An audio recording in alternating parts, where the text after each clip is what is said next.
Well, folks, it's happening all across America. It's happening in Congress.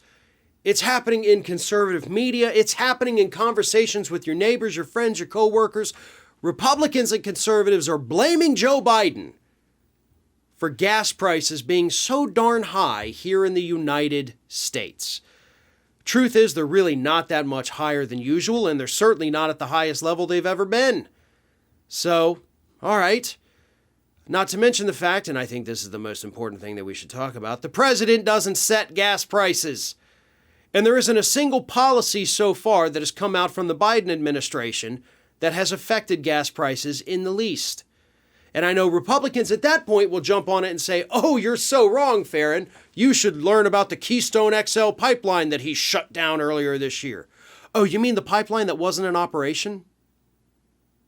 You mean the pipeline that was carrying Canadian tar sands oil to the Gulf Coast to be shipped out overseas? That one?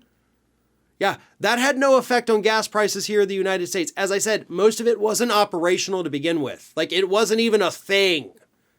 It wasn't a thing.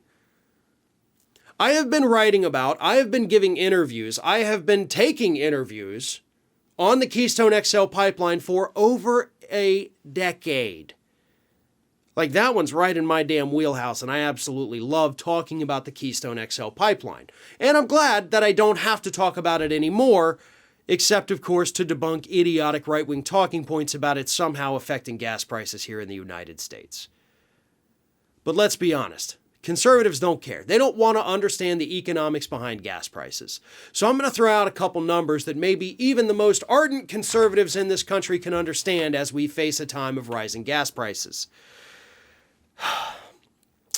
While rising gasoline prices have adversely affected millions of working people in the U.S., the world's biggest fossil fuel corporations have benefited immensely, raking in a combined $174 billion in profits during the first 9 months of this year. In the third quarter of 2021 alone, 24 of the most profitable oil and gas companies, a group that includes Shell, BP, Exxon, and Chevron, recorded $74.9 billion in net income. Net income in third quarter. Gas prices are artificially higher right now because oil companies can do it. And they're the ones getting all the profits. That has nothing to do with Joe Biden. That has everything to do with corporate greed. Here's another fact that conservatives are conveniently overlooking, but Democrats are paying attention to because it's friggin' horrible. Public Citizen showed in a report this week that since Biden took office, the Interior Department's Bureau of Land Management has approved an average of 333 oil and gas drilling permits per month this year, 40% more than it did in the first 3 years of Trump's presidency. So we're about to have more drilling than ever. You know, we actually had that during the Obama administration. We're about to go back to that. 333 permits per month. 333 per month? Not just 333 new permits for drilling on federal lands this year. 333 per month. And you're going to tell me that somehow Biden is an enemy of the fossil fuel industry? I would love it if Biden was an enemy of the fossil fuel industry. I would love it if he were standing up to them and shutting their asses down. But he's not doing that. He's giving them everything they've ever wanted.